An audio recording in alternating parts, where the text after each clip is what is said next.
ITV, certainly the best.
Anthony Antoine abẹ́rẹ́ tó pẹ́ ẹ́.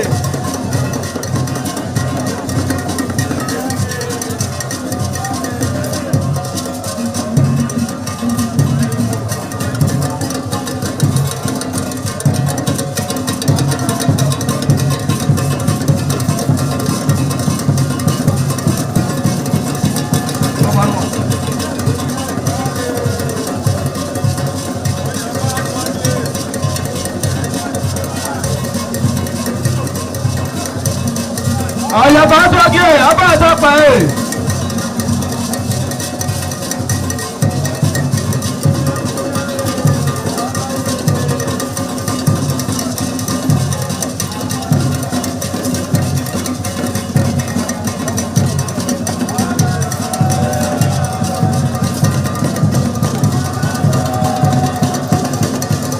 Ọ̀nàyẹ Antoine abẹ́rẹ́ tó pẹ́ ẹ́.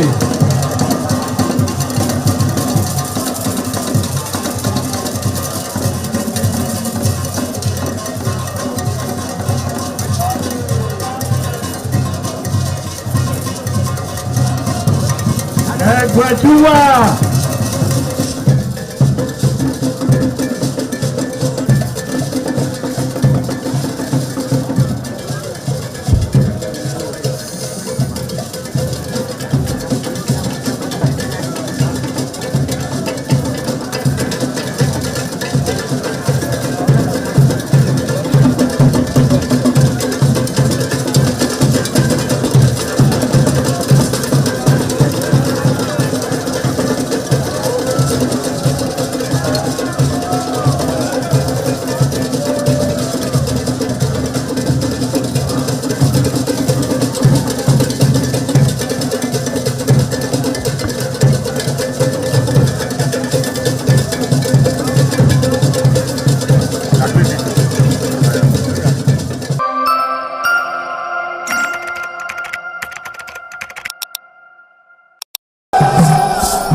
certainly the best.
These are people in masquerade dance known as Ogbangbada Masquerade, also referred to as Ike Masquerade, located in Akokwa, a town in Idiato North local government area of Imo State, Nigeria. The Ogbangbada Masquerade originated from the Igbo people of southeastern Nigeria, specially recognized as a traditional dance and cultural fixture in Idiato North local government area of Imo State.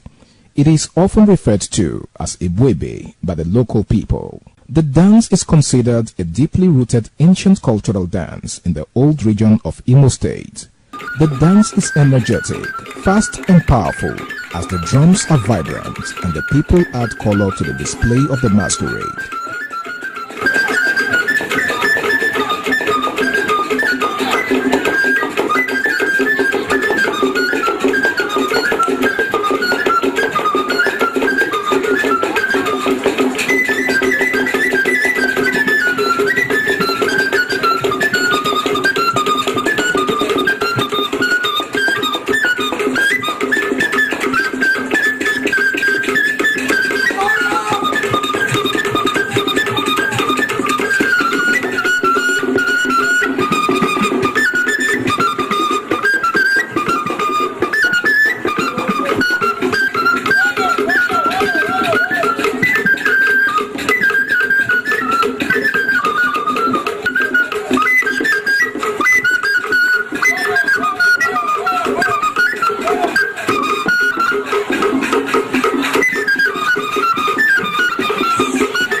why here? Why?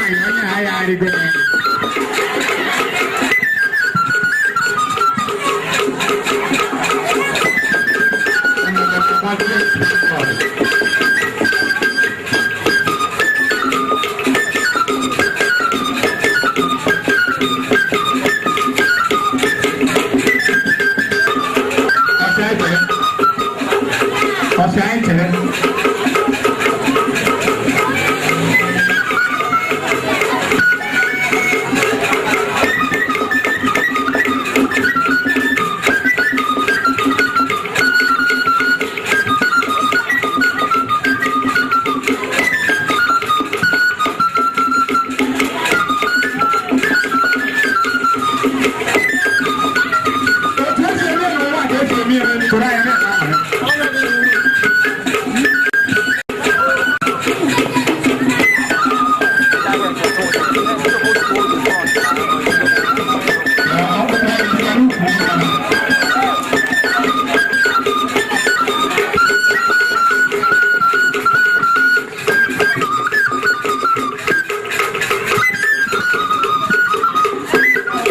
Manonya lagi aja kan lagi. Oke ni mana nak kau kesan itu dulu.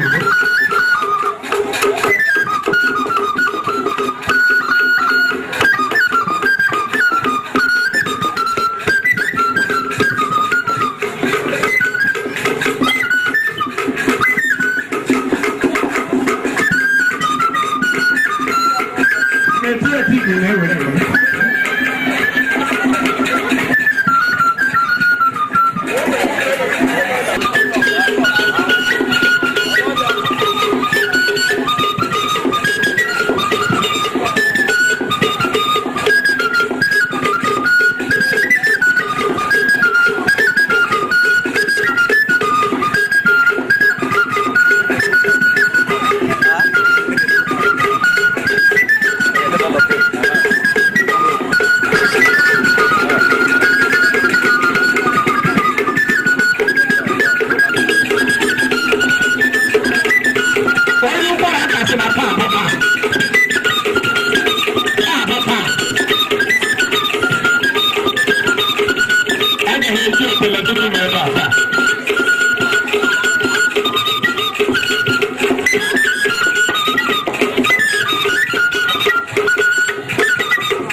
The masquerade dance is accompanied with a large crowd of dancers and by specialized drums. The dance is handed down through lineage rather than formal training. as the dance is believed to be ingrained in the blood of the people. The masquerade dance is interesting and accepted by all as it creates fanfare in the community. It brings people from far and near to come witness the display of the Ogbangbada masquerade dance.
I'm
ITV, certainly the best.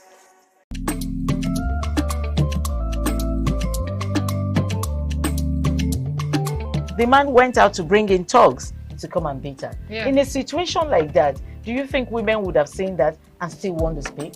Bully, we're talking That's about. what I said. So that's- when they bullied her, Yeah. now, if she's not bold enough, she will shut up. What is your advice for girls out there that are so desperate to be married? We women, we have to be really intentional about our parenting.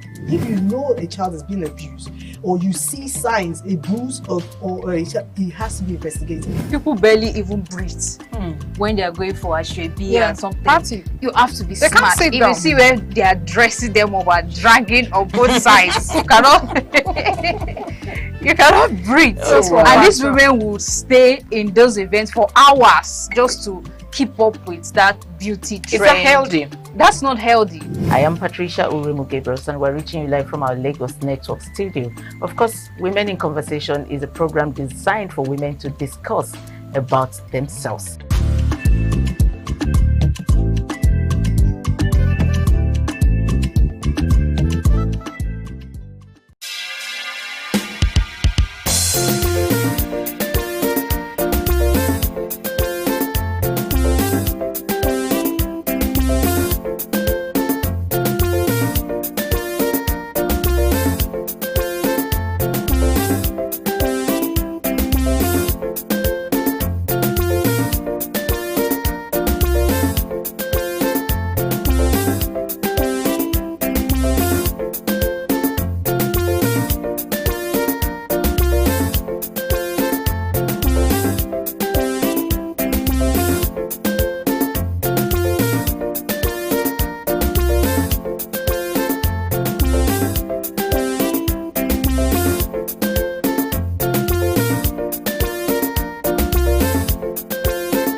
ITV, ITV, ITV, certainly the best.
ITV, certainly the best. Good morning, Nigeria. Top of the morning to you, and welcome to This Morning on ITV on the ITV Network service.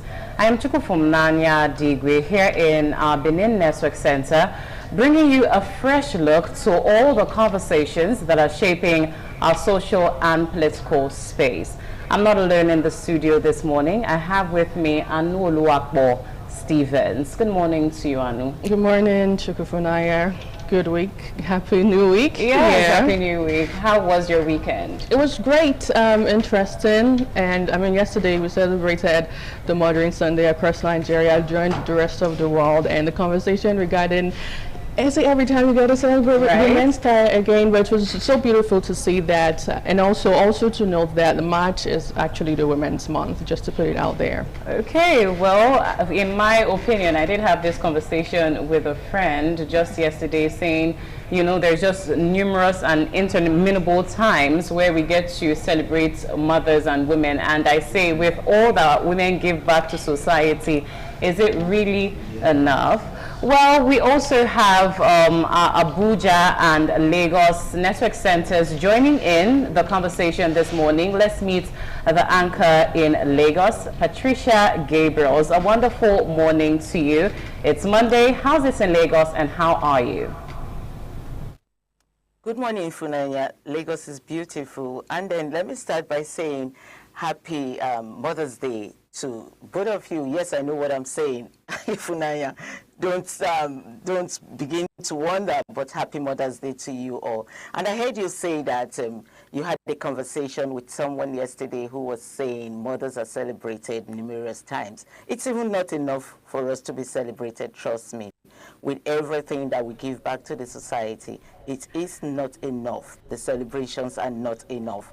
But anyway, Lagos is beautiful this Monday morning. And well, the weather is still very, very hot.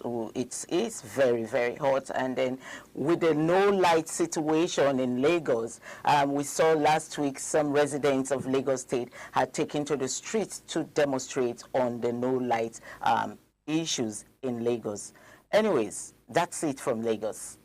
We'll hope to hear more from you as the program progresses. Now, right here in Benin, Anu, the whole, should I call this an agitation that happened in Imo State over the weekend, the City Boys movement, as they call it, being overcome by the Village Boys movement, as we've now heard crooned on social media and also in our social spaces. I mean, just going out there to grab those, should I call it incentives by themselves, you know, what does that tell for us as a people? You know, all of this being put out there on social media for the world to see. I feel like there's a larger implication. It's all fun and jokes now, but there's something that caused this, and it could get worse, you know, with time to come.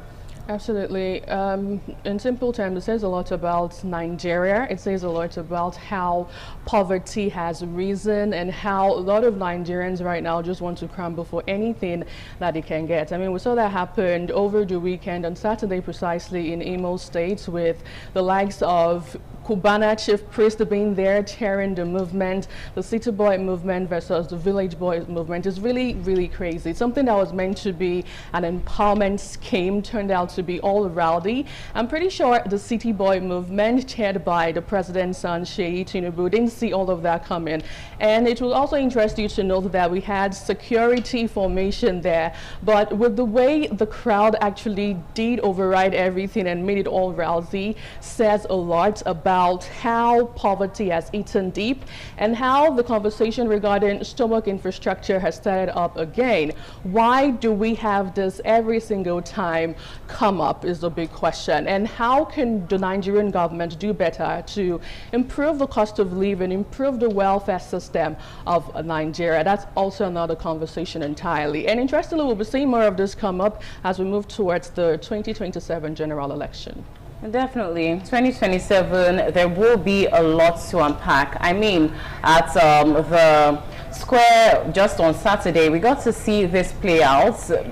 Basically, the agitation, like I did call it before, people going there to grab these incentives by themselves, and just the uproar. It just goes to tell how poverty has been weaponized in our society. We might see it as a joke, but it is something that is pressing and that needs to be addressed. Like you did say, the government has to do better, but what if they don't want to do better, and what if this is, like I mentioned before, a weapon to them?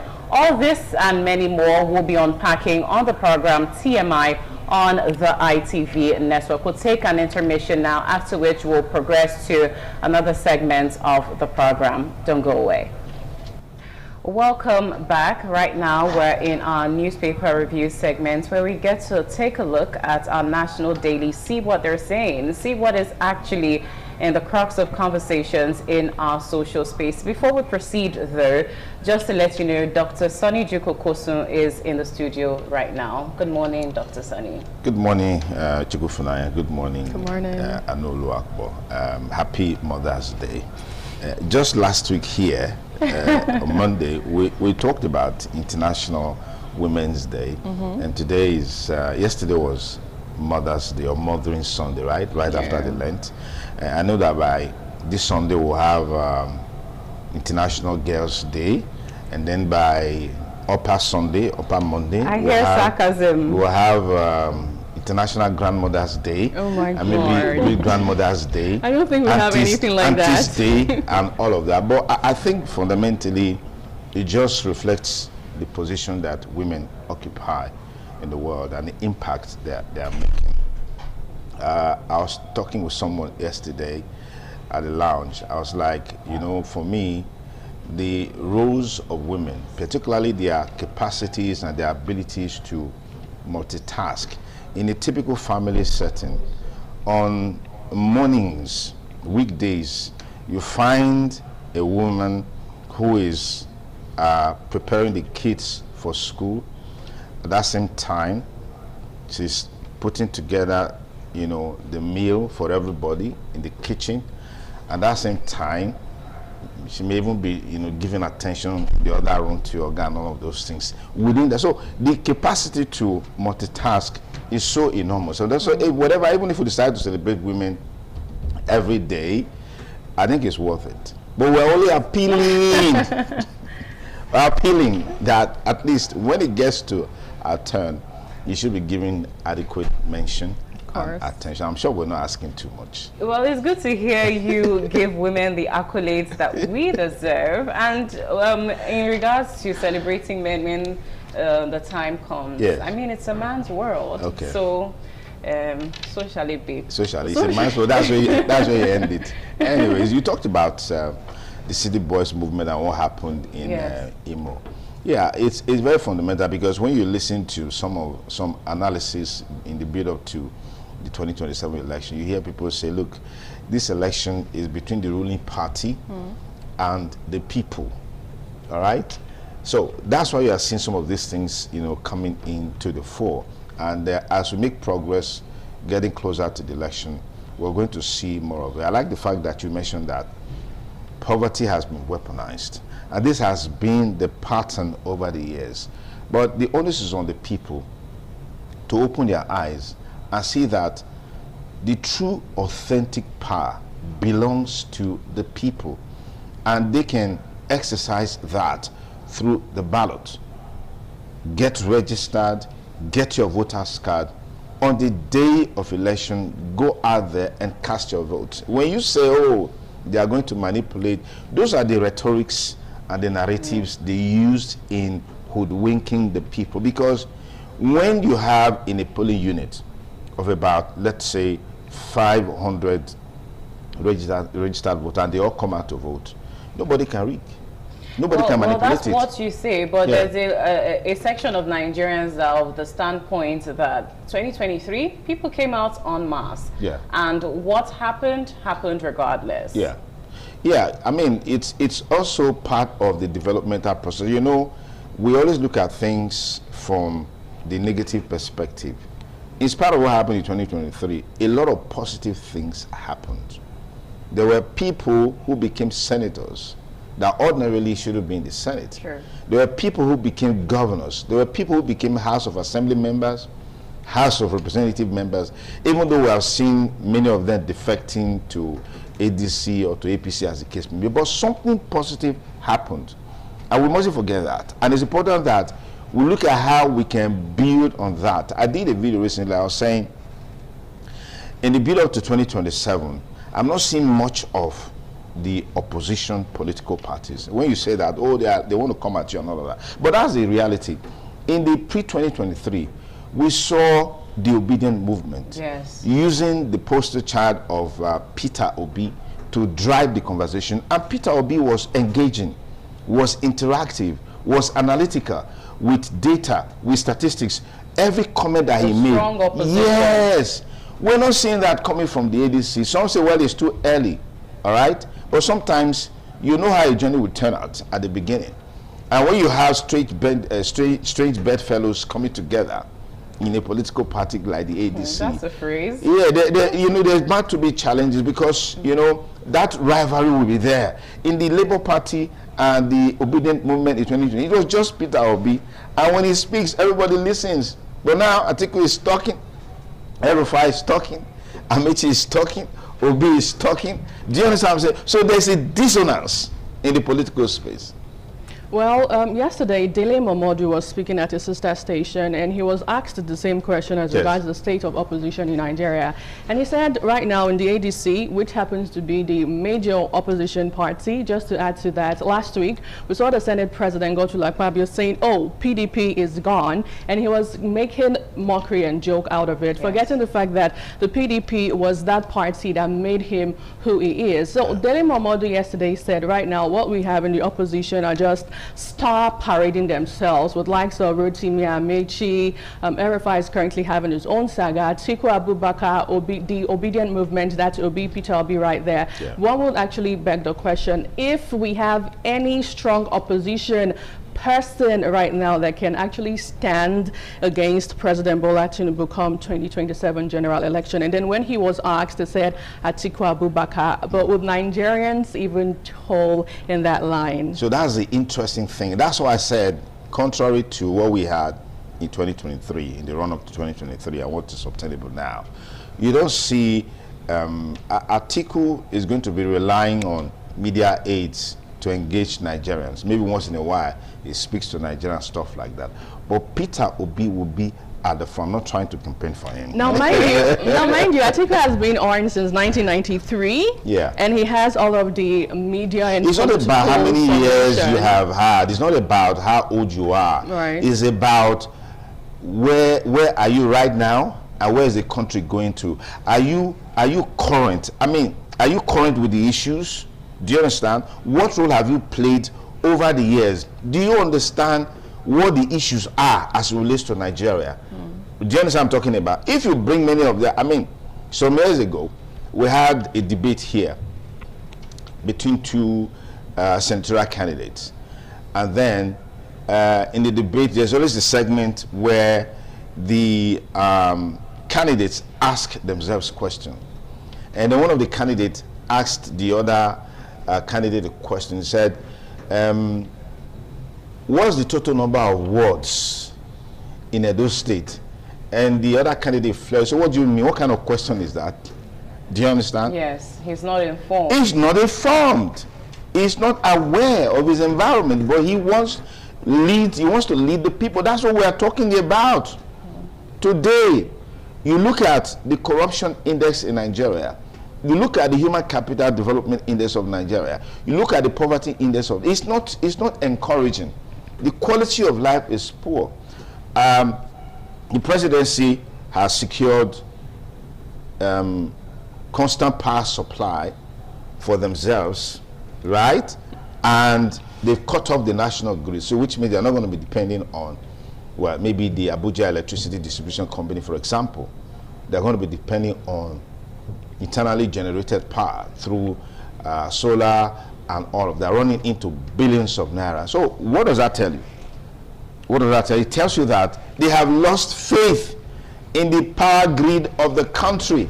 So what is now my faith? What is your faith?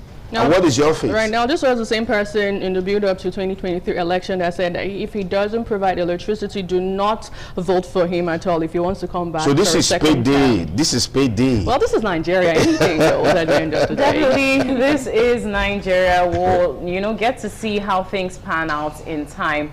And talking about the ADC as being, you know, the frontier opposition party right now, I hope it's not becoming a breeding ground for failed politicians with all of the decampments into the ADC that we saw during the Thursday plenary session. Yeah, from the Senate. It was it was massive. It was massive. Massive. Across political divide, from PDP, from Labour Party and all of that, everybody moving en masse to the ADC. But let's see how, but I think that it's high time they actually, you know, get into business and start engaging the issues and then seeing how. And then we've also seen that there's been some clandestine moves to weaken the opposition. We saw that in Edo State with the attack on the Secretariat, and I think somewhere in the South, a similar incident happened, even though the government of the day came out to defend the action. Even Mr. President said that, look, if we have people coming to join us, it means that they like what they see and they like what we are doing. So only time will tell. But I think fundamentally, power truly belongs to the ordinary Nigerian, and if we are willing to wield that power through the ballot box, I mean, things will, because we need to get it right once and for all, so we can create that system where there is confidence in the political system. Yeah. All right, we will see and definitely bring you developments on 2027 as the time goes on. Now to the business of the day. Let's move on to our newspaper review segment. We'll take a first look at the Daily Sun. That's our first point of call.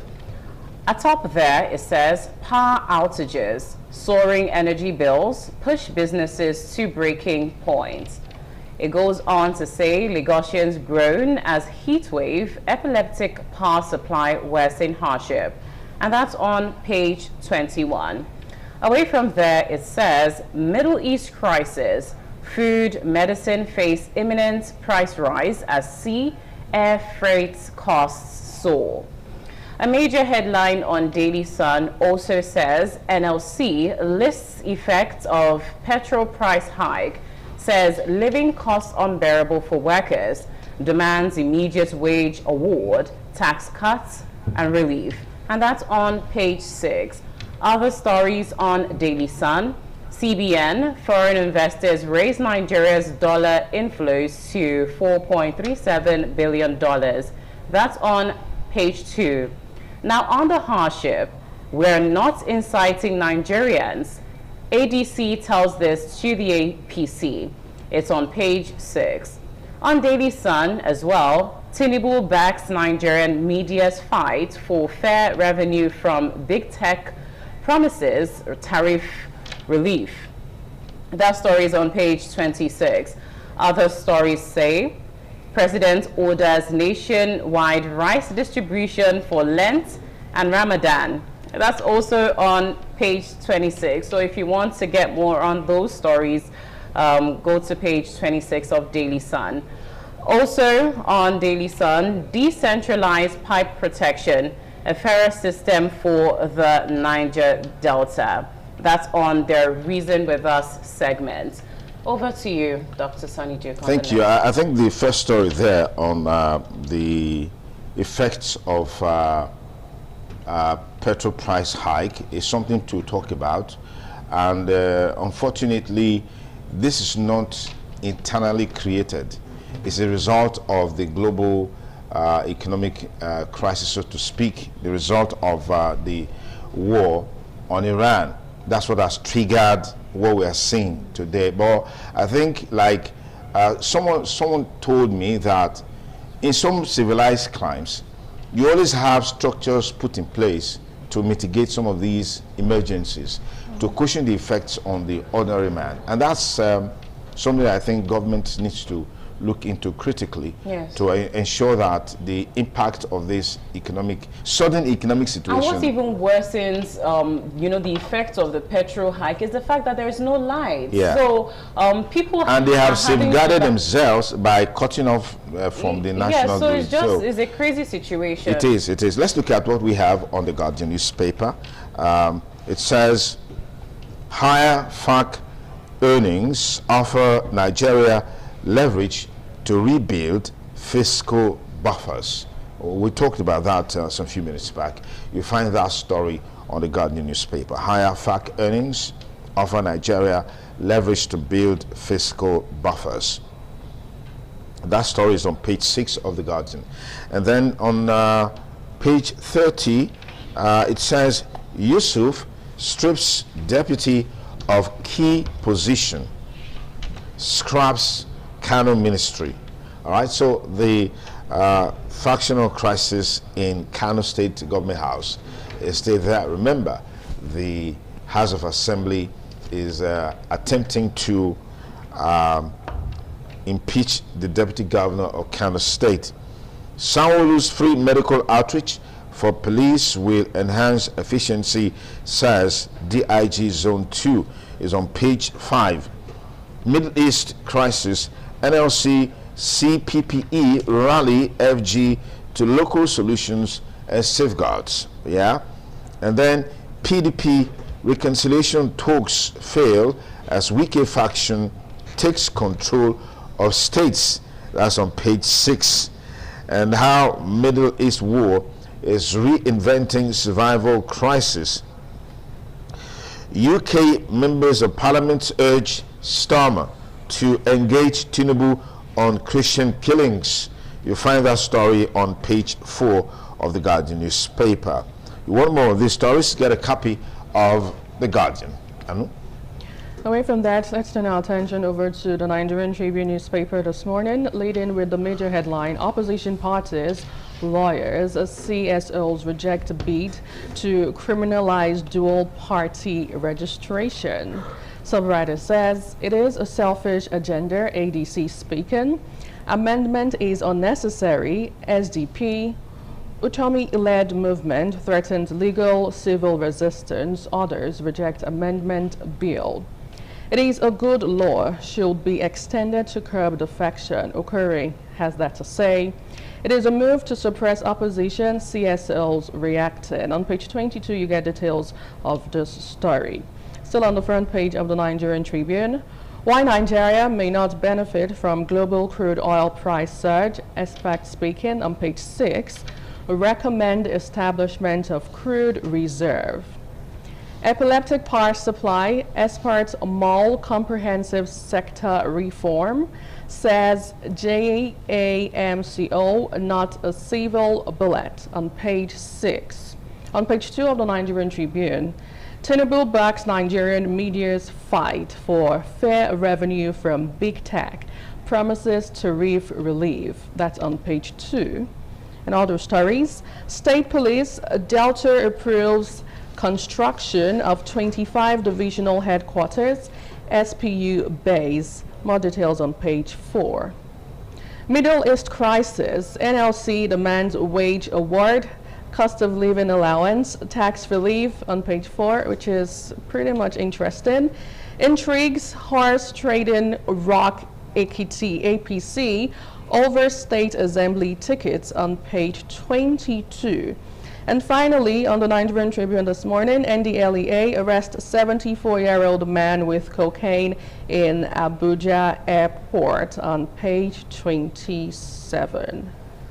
All right, away from the Nigerian Tribune, let's now move on to our next point of call, which happens to be Vanguard. A major headline there says, displaced 3.7 million Nigerians now in 3,900 camps over insecurity. Other stories on Vanguard newspaper says, on the economy, livestock economy, it says importation extends dominance, rises 14.5% to 1.7 trillion naira. It moves on to furthermore say, how will modernize livestock sector in Nigeria? And that's by Maiha. Those stories are on page 24 and 12 respectively. Also on Vanguard newspaper, it says Tinubu backs media campaign against big tech. On page 4, on the foreign scene, it says Iran vows to hunt down, kill Netanyahu. Those stories are on page 4. Also on Vanguard newspaper, how national hero lived with disappointments till death. Now that story is on page 2. You have other stories on the Reason With Us segment. It says decentralized pipeline protection, a fairer system for the Niger Delta.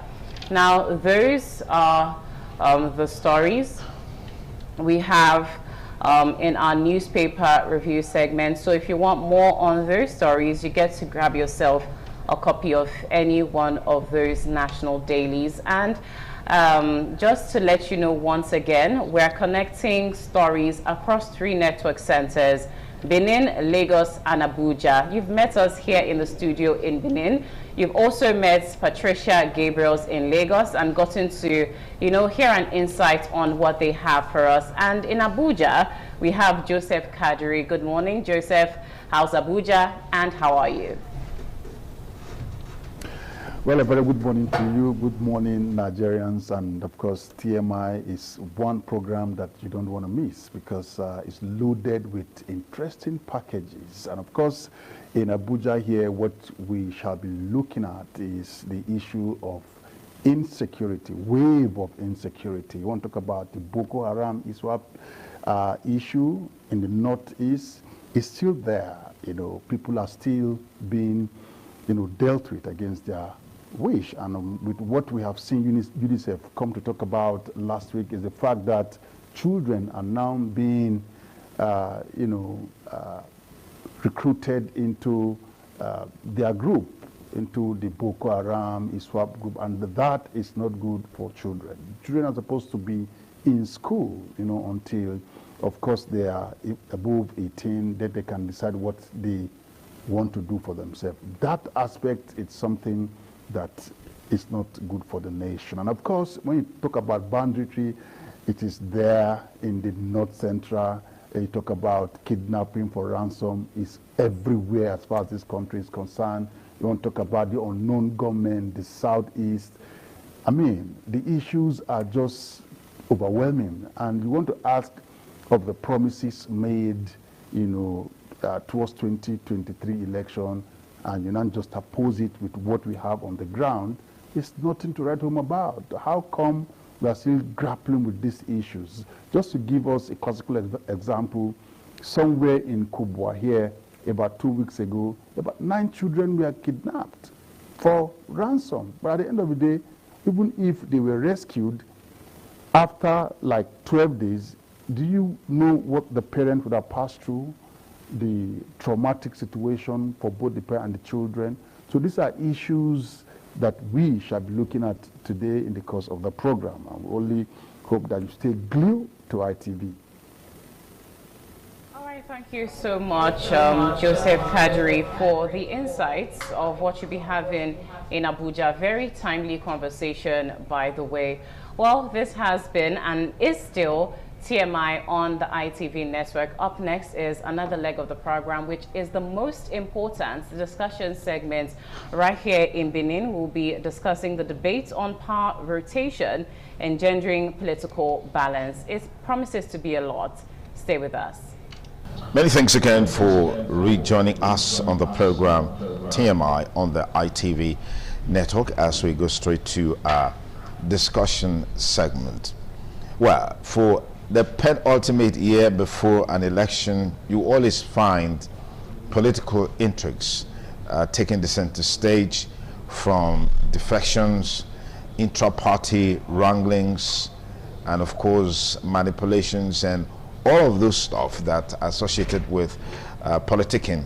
And of course, one major issue that has always been there in our political development is the issue of power rotation, either from the north to the south, or from the south to the north, or from one senatorial district to another senatorial district, or from one federal constituency to another federal constituency, or from a state constituency to another state constituency. It's always there.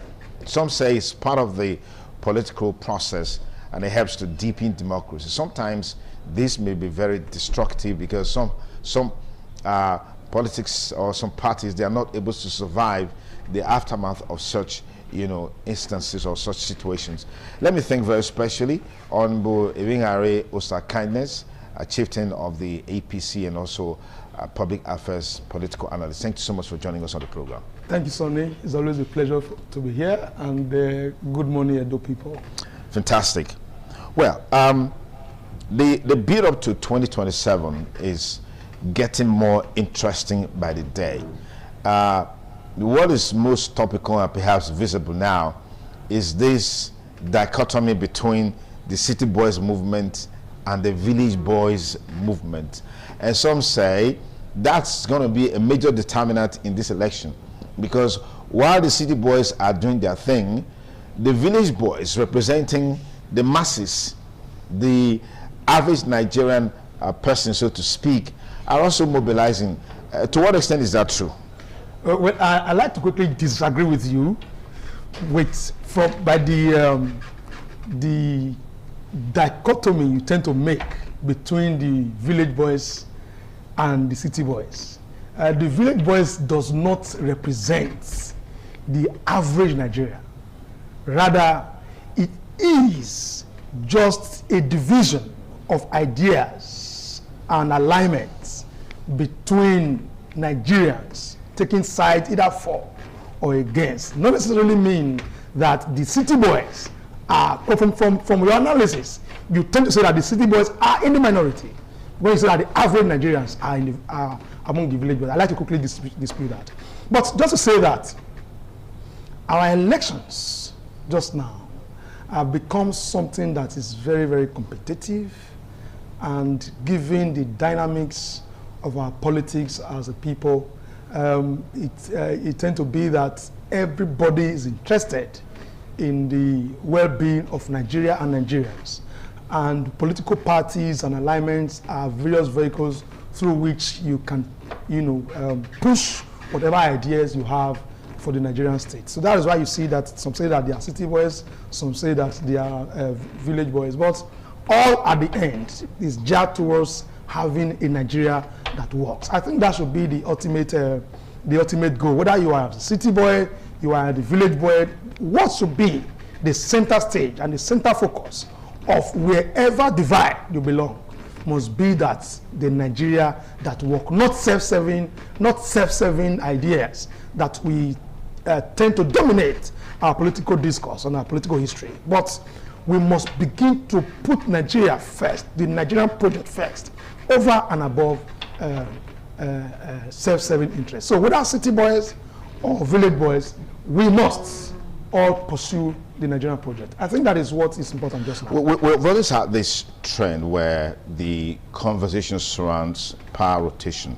to breach that balance in the political system. Before President Bola Ahmed Tinubu came on board, that came out very strongly, particularly when former President Muhammadu Buhari, a blessed memory, was leaving office. And you had people saying, look, it doesn't really matter where the person comes from, that emphasizing power rotation tends to weaken the process of quality personalities emerging and coming into the political space. What do you make of this as a challenge?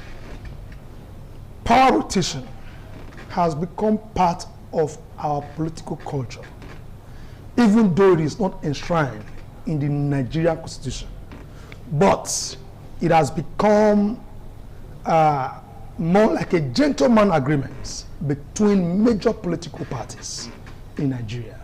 And given the dynamic of the Nigerian space, how multi-ethnic, multi-tribal, and multi-religious nation that we are, we must, by all means, ensure that a section of the country is not left out in political office distribution.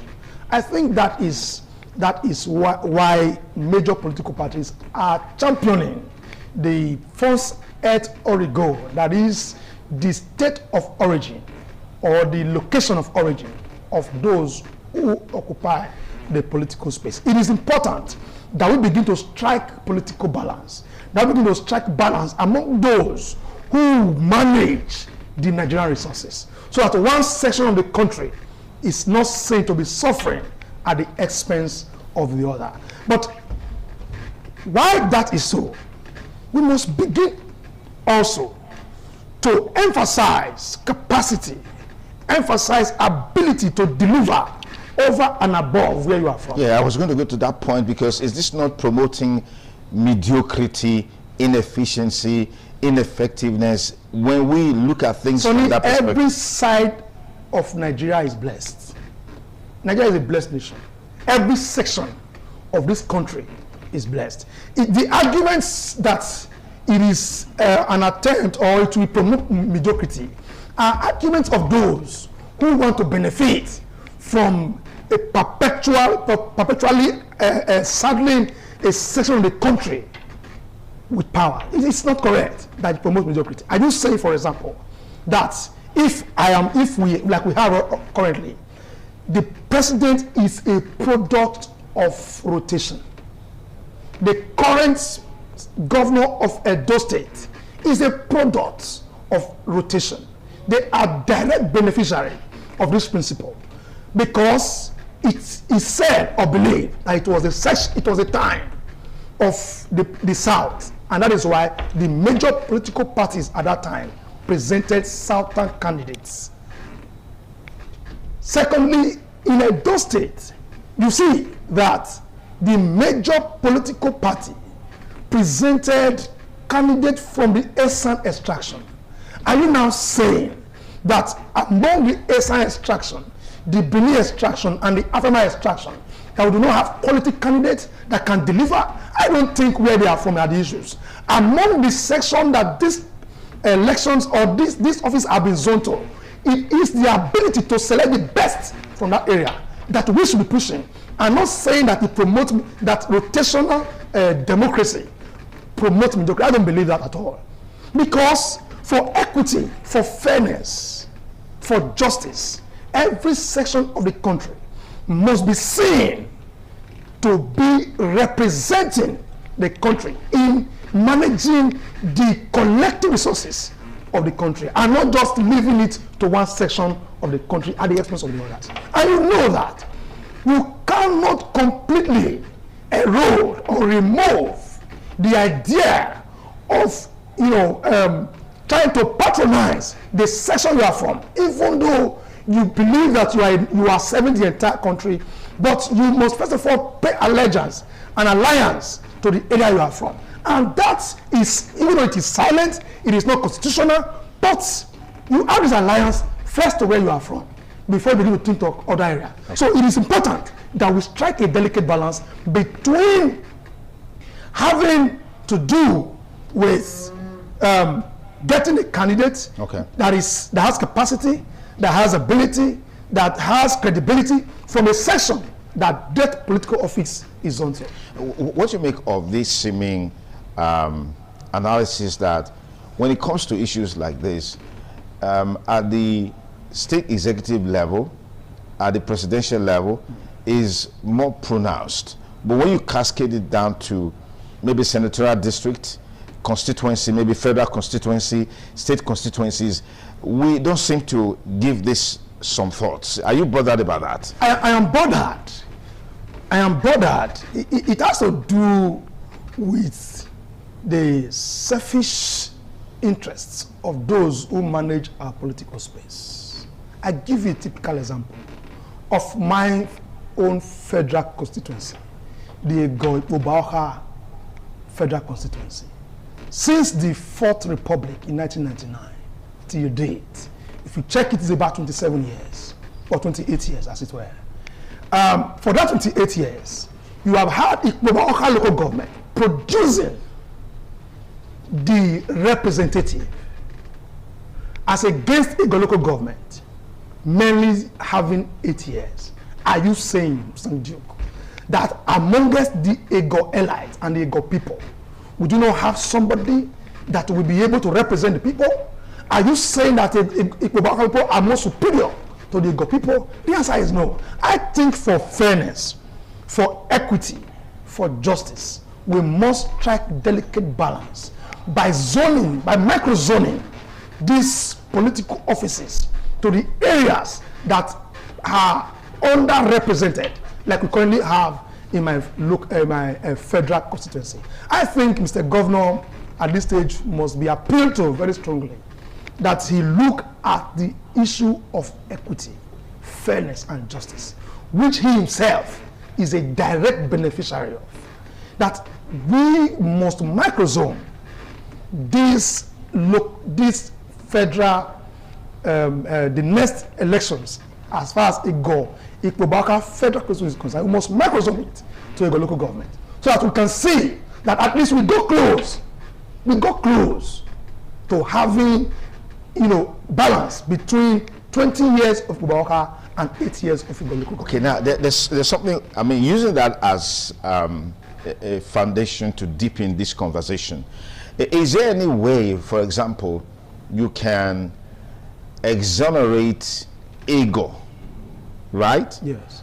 From Igbo doing maybe 20 years, as it were? Is there any way you can exonerate? Because we know that when a candidate emerges from a political party, everybody rally around that person to push support until the person wins. So if such a person now emerges, would you say, I mean, it was, don't you think that people of Ego, for example, also have a fair share of the blame, particularly the political class who allowed that to happen and fester for such a long time? I did said earlier when we began this conversation, yes, that it is the either selfish interest or poor management of those that are saddled with responsibility of managing our political space.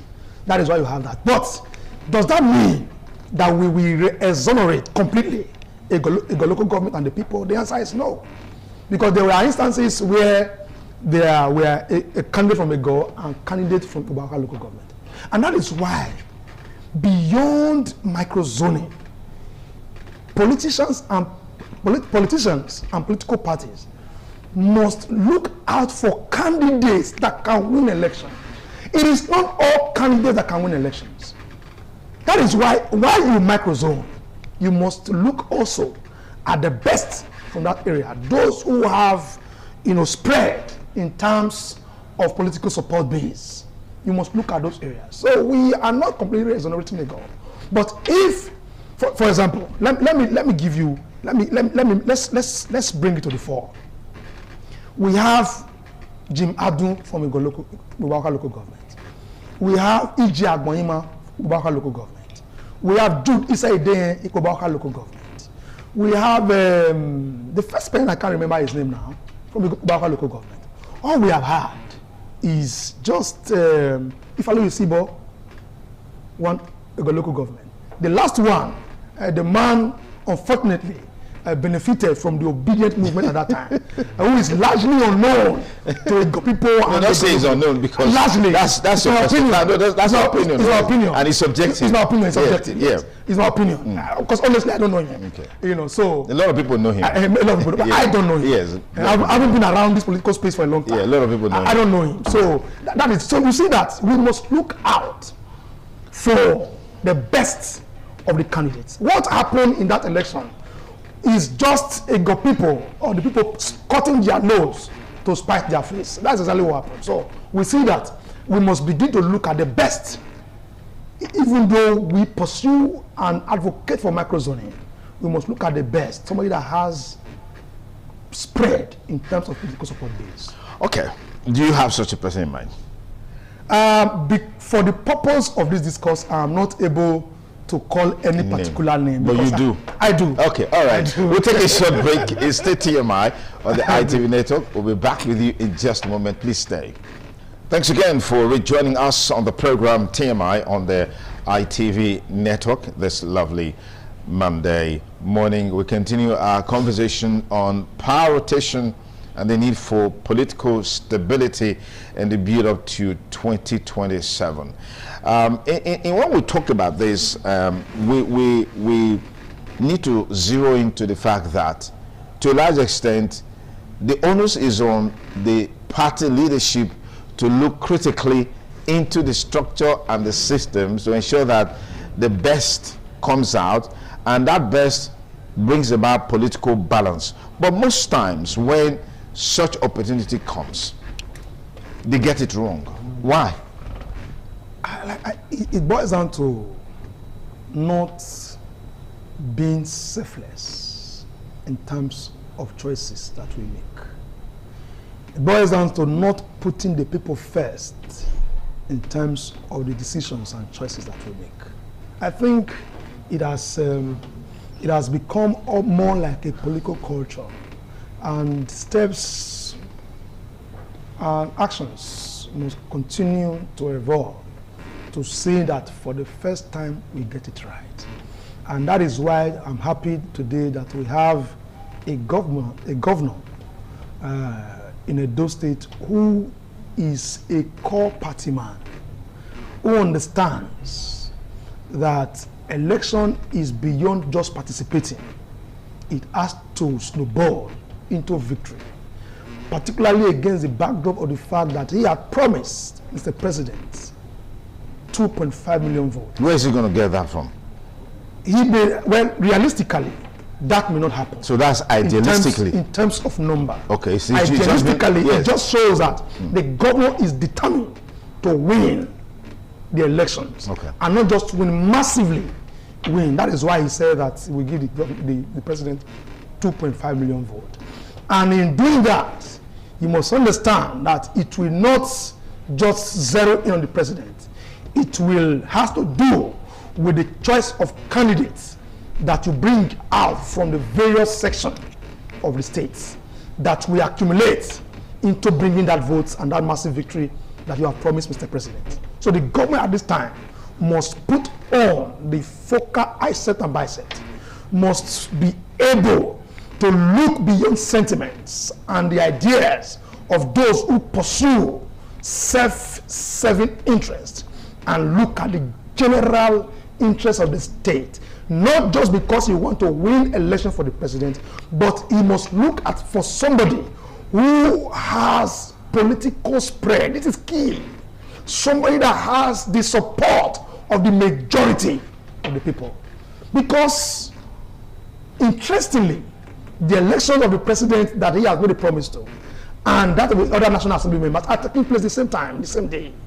3 ballot papers will be given. So you must ensure that in getting a candidate, you will not get candidate that will make you lose the election for the president because you choose the wrong president, your candidate for the House of Representatives. All right, let's talk generally about some of the things that are happening in the country in the build up to 2027. The concern is that there are things that are going to work against the current government of President Bola Ahmed Tinubu, especially with some of the promises made that, you know, they've not been able to keep to those promises. The president promised to take care of power, all right? But we hear today they have since weaned the presidency from the national grid, relying on solar and the likes, all right? And then the burgeoning problem of insecurity is still there. So what do you make of all of these issues? And then the plight of Nigerians. I mean, we're seeing the war on Iran, how it's taking its toll on the global economy with the price increase and all of that of energy and stuff like that. Well, unfortunately for us as a country, the country is not in best shape. I have said it here, irrespective of a political alignment. When you come to this space, we must say things the way it is. The country is not in the best of shape. But does that mean that the president has failed completely? The answer is no, because there are other sections of the economy that he's doing well. Maybe Mr. President has not paid sufficient attention to power. He has not paid sufficient attention. No, he's doing a lot in terms of security, but a lot needs to be done. And that just now is not, we are not getting the best in that area. But in terms of infrastructural development, in terms of economy, I think that Mr. President must be given credit. But I believe very strongly there's a lot to do in terms of security. There's a lot to be done in terms of power. And that indeed is what the Nigerian people are clamoring for. And that will play a major role in the coming election. Mr. President is on the verge of becoming someone who midwifed a country where opposition is going into extinct and may eventually go into extinct when you look at the level of defection that this country has witnessed in the build-up to 2027. I do not think, first of all, I do not think we are going to have a one-party system. But like I said, Mr. President is a strategist. He's a strategist and a distinguished Democrat. By allegedly giving 250 billion naira to state governors to defect to the APC? You are allegedly. It can't be proven in any way. I'm not sure anybody has a proof that if Mr. President says that the economy is booming and the federal government has a lot of money, okay, let us spread this money to the subnational, and you say it's because you want to go to the camp. So you tacitly admitted that that's how it has happened. Because you said the president says the country has a lot of money and decides to spread this money. We are operating a federal system of government where we have the central and the subnational. Yes. And every month there's what we call federal allocation. Okay. And if the president says that because of the strategies he has put in place and the government is raising a lot of money, and by so doing he spreads it to the state governor who used to borrow monies to pay salaries. So when those monies comes before a defection, shouldn't we ask questions? Why will you ask questions? Why would you ask questions? Why will you ask questions? Why do you have to wait when they want to defect or they have defected before such monies come? Let's get it This clear. is their constitutional right. Let's get it clear, Sonny. The monies I'm talking about their constitutionally approved monies. Exactly the point. I'm talking about the state allocation. Absolutely. A state who used to receive as low as 500 million naira is now receiving as much as 10 to 12 billion. That is why you see massive development going around across the country in terms of infrastructure. And the governors are saying, well, we have never had it this good. Some of them are two-term governors. They saw what happened in the previous administration. And they have seen much improvement in their allocations. And it is telling on the development of their states and the people. And for God's sake, you don't blame such a governor if you decide to align with a man that is midwifing that idea. And I think that's what's happening. He was trying to say that the president is paying the governors to defect. I don't think so. The government mainly saw that the president has improved in the allocation because of his strategic move in terms of economy, in terms of the economy and administration. And they decided to align with the president. I do not think that is the fault of the president. We must give kudos and credit to the governors who take perfect decisions by aligning with the president because of what they say that the president is doing. If you just joined us, it's still this morning on ITV TMI on the ITV network, looking at some of the issues that are shaping the build up to 2027 election, particularly as it relates to power rotation, political balance, just to ensure that we have a structure and a system that work for everyone, even though that's a tall order. Let's quickly talk about the diminishing opposition effect in our political process. I mean, I saw recently, just a few minutes ago, a story on the chaos in PDP Congress in Taraba State. I mean, that's happening all across the country. But just now, the ADC seems to be like a more formidable force. Just last Thursday, we saw about 9 senators moving from everywhere to the ADC. And this movement, you would say, is a reflection of the the robust disposition of Mr. President to creating the environment for people to have diverse opinion and all of that. But isn't that reflective of some of the challenges that the incumbent party, the incumbent government has brought to bear on this country, and they are beginning to get threatened by the mobilization by the ADC, as it were? I would like a country that has a very strong opposition anytime, any day. It is good for our democracy. But unfortunately, for us as a people, you begin to ask yourself, why do people congregate politically? Why do people come together politically? Is it because they disagree genuinely with the government in power, or they see themselves not being properly patronized by the government in power, and they just congregate not for Nigeria, but the sole purpose of rescuing power from the government in power? And that is what I see.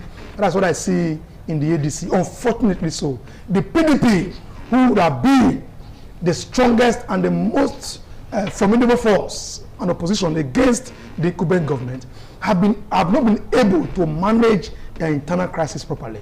And you cannot blame the president or the ruling power, the ruling government, the ruling political party for that. It's like you blaming me for not being able to manage my house while yours is working. You cannot blame Mr. President for the PDP and the leadership inability to manage internal crisis. I have said it oftentimes that internal crises are part and process of the political process.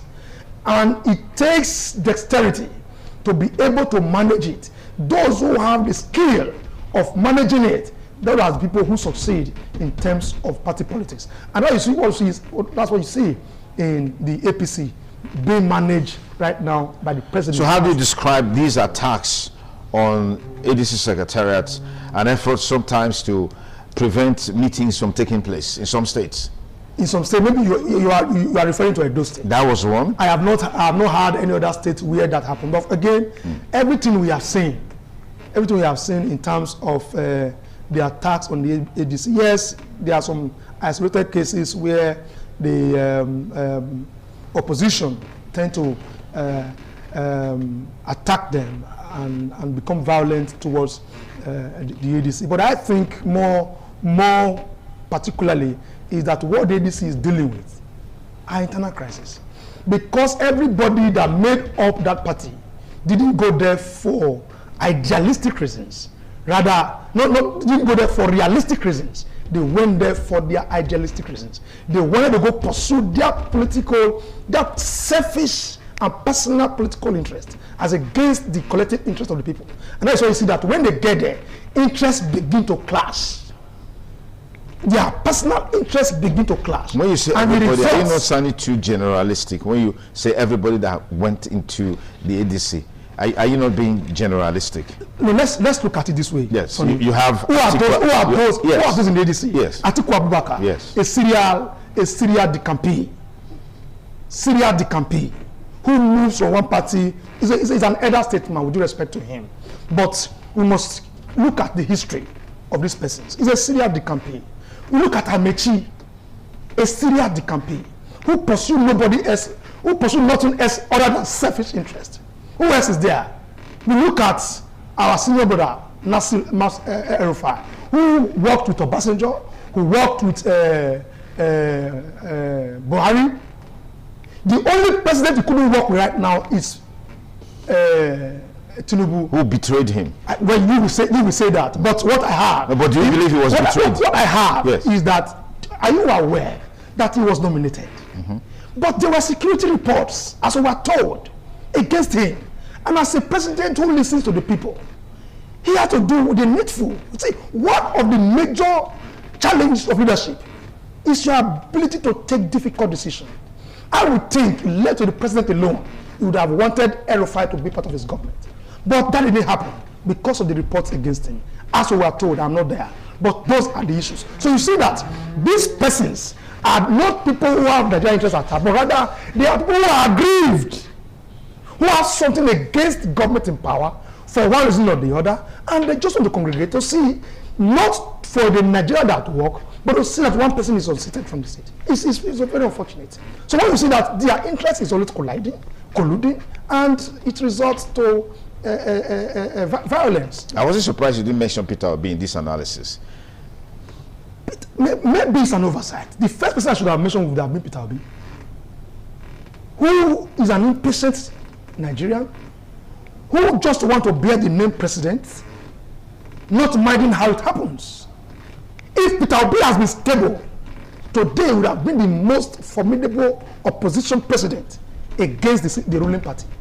But unfortunately, he couldn't manage his ego. He couldn't manage his pride. He couldn't manage, he couldn't manage his unguided ambition and inordinate ambition. And that's why you find him now struggling to find food. How do you describe his ambition, inordinate or unguarded, when he is inalienable right to want to become the president, to aspire to? Yes, that is your right. Yes, it's your right. That is your right. Doesn't mean that's right. That is your right. Doesn't mean that you shouldn't manage it. It is your right, yes, but you must manage it in the overall interest of the people. You see, in 2023, I have never, in my years of politics, see a force that strong in our political space. All Obi needed to do was to stay put, having lost the election and lost in the tribunal, was to galvanize more people. For God's sake, he has already made 6 million votes waiting for him. If he had been patient and see that more Nigerians join that 6 million and reach out to those who made it impossible for him to win at that time, which is the PDP at that time, and see how they can come together strongly why he remains where he is. I tell you today, if election is conducted today, 60 to 50% of those who voted Obi the last time will vote for him this time.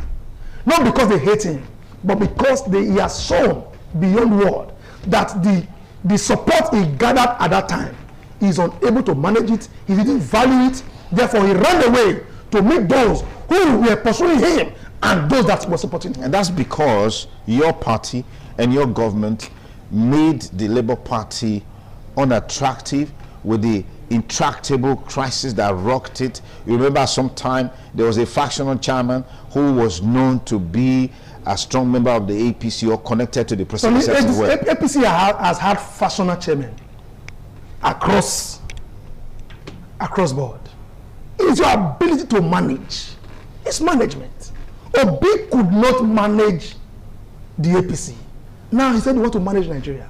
A man, the Labour Party, a man who couldn't manage the microcosm of a macrocosm, that is the Labour Party, want to manage a vast country as Nigeria. I think that is impossible. He has shown himself to be unable to manage the Nigerian space. We'll take a short break. You're still TMI on the ITV network. We'll be back with you in just a moment. Please stay.